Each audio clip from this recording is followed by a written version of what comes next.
Kannur അഴീക്കലിന് 40 nautical mile അകലെ ചരക്ക് കപ്പലിൽ പൊട്ടിത്തെറിയും തീപിടുത്തവുമാണ് ഉണ്ടായത്.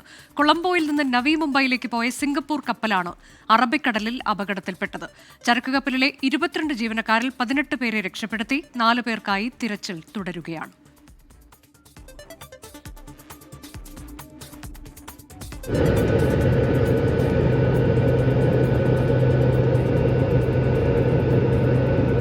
കൊച്ചി തീരത്തിനടുത്ത് അറബിക്കടലിൽ MSC എൽസ 3 എന്ന ചരക്ക് കപ്പൽ മുങ്ങി 17ാം ദിവസമാണ് വീണ്ടും കേരളത്തെ ആശങ്കപ്പെടുത്തി കപ്പൽ ദുരന്തം.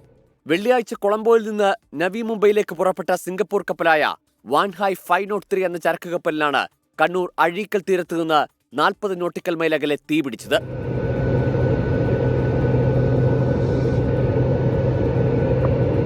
രാവിലെ 9:30യോടെയാണ് കപ്പലിൽ പൊട്ടിത്തെറിയുണ്ടായെന്ന് കോസ്റ്റ് ഗാർഡിന് വിവരം ലഭിച്ചത്. 12:40 കണ്ടെയ്നറുകളിലേക്ക് തീ പടർന്നു.